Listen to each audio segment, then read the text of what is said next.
Welcome to the first episode of The Bird Herd by Redbird Esports. This is our weekly episodes that run usually 20 to 30 minutes long once a month, where we get to interview different coordinators, players, and whatever we feel like talking about. I'm one of your hosts, Bug Spray or Michael, I am the other host, Fax or Skylar. and this week's guest is Kyle Abel. He's the Redbird Esports Overwatch Coordinator, and he's also known as TheRandom16. Hello. Kyle, can you tell us a little bit about how you got into Overwatch or gaming in general? So I was kind of late on the Overwatch game. I didn't start playing until about 3 months after it had come out. I was super turned off to it after the hype, but I was watching one of the seasonal events and it just looked really fun. And so I kind of just hopped on the train and I've been playing it for about 3 years now. So Michael, you got it. That's super cool. What did you play before Overwatch? Like, what did you enjoy other than Overwatch? Different video games that kind of led you to Overwatch? I used to be really big into Smash Bros. I used to coordinate Smash Bros tournaments at my high school. That was pretty much all me and my high school buddies did was just play Smash Bros. So that kind of got me into the competitive gaming scene, and I'd always messed around playing a little bit of like Call of Duty and just some of the fun first person shooters, and Overwatch just looked kind of different, and once I started playing it, I was just hooked. Nice. So it sounds like your background in kind of coordinating Smash events led you here to being an Overwatch coordinator at ISU. Can you talk a little bit about what you do as the coordinator of Overwatch here? Yeah, absolutely. Honestly, the biggest thing that I do is just work with all of the different people, whether they're other coordinators that work with me on Overwatch related things or working with the members of the teams, just to get students involved playing on a team or just playing casually Overwatch at ISU. Um, right now, we're running two teams this year. We only ran one last year. So I spent a lot of time talking with some of the managers of those teams, working with our coaches, lots of scheduling, things like that, just making sure everything's running smoothly for the students. Okay, awesome. Now, I'm familiar with like League of Legends and obviously Smite, where you usually pick like your ADC and your mid laners. But in Overwatch, are the roles usually like hard stuck like that? Is it, the same six heroes doing kind of the same roles? Explain the meta to me a little bit. Yeah, absolutely. Right now it's kind of hard to pinpoint the meta. There was actually just a huge balance change that came out last week. Things are still kind of up in the air. But the way Overwatch works is you have six people on a team and you have two people playing each role. So there's a support role, a tank role, and a damage role. So currently, right now, you're usually running a lot of tanks that have barriers or shields, um, DPS or damage characters that can flank around the shields, and then just supports that can kind of stick with the tanks, things like that. There is kind of like a pretty strong meta at the moment, but it's still kind of unclear at the moment after the big patch last week. That's interesting. So can you talk a little bit about the team, the people you have on it, and are there any interesting dynamics within the team? Yeah, absolutely. We have two really great teams, red team and white team. Both teams, let's see, white team has 7 players, red team has 9, and they're made up of all sorts of different people from the different roles. And honestly, the biggest dynamic in both teams exhibit this just because I'm able to kind of peek in on a little bit of both of their social interactions. They love messing around. They love making memes and posting funny things. If you ever read through their chats, it's just kind of amusing to see what they talk about and things like that. So I think they all are like pals. They kind of pal around and mess around, but they also know how to like get down to business when they need to. That's awesome. It's always good to know that like the team's close. Hmm. So let's talk about some of like the competitive, things you're doing. What kind of leagues you're in and like how are you doing so far?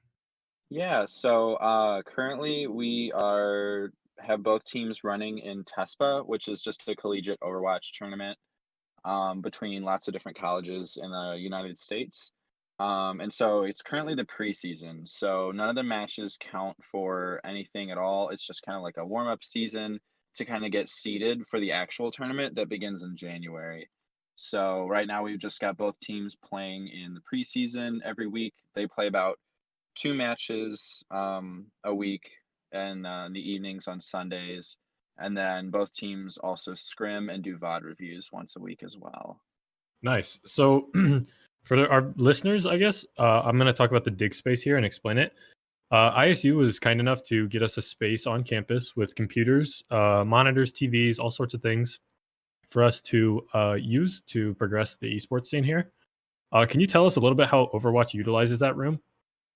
Yeah, absolutely. So, because there's only like 7 days in a week and we've got lots of different teams from multiple games that like to play, we have locked down two different nights a week that we get to be in that play space. So we kind of just divvy up the time between both the teams. Usually, red team will have it one week, white team will have it the next, and they just kind of rotate like that so that everyone gets a fair chance at using the space.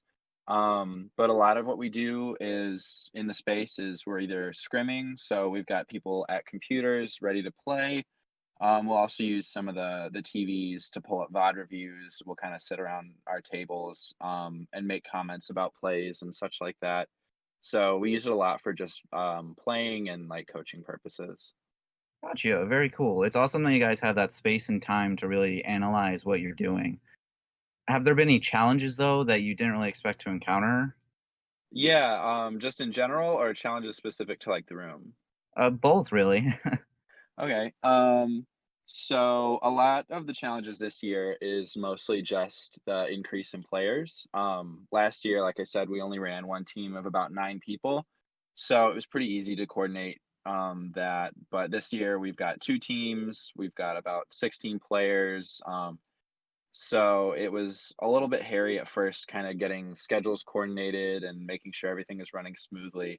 But we just implemented a new system where I divvied up some of the responsibilities that I was doing off to other players on some of the teams and some other people that I designated as other specific Overwatch coordinators.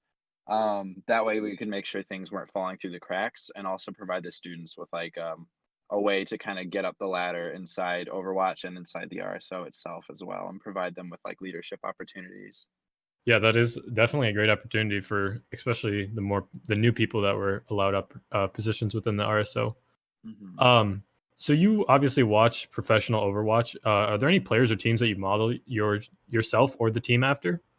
So I'm gonna say no, and I know that kind of sounds a little weird, but I really kind of wanted to make this experience focus solely on the students. So I try to, as much as I can, engage with our players and ask for their feedback.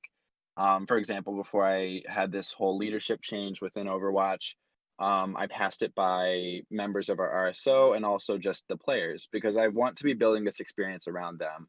I don't want to be going into it with the mindset of, oh yeah, I'm going to run this team exactly like London Spitfire or New York Excel. Like I'm not going to really do that if the players aren't looking to play that way. And so I really just kind of tried my best to assess what it is that the players want and just cater it to them. Gotcha. That's really cool that you can kind of cater the experience to what your players are looking for. Um, yeah, that's awesome.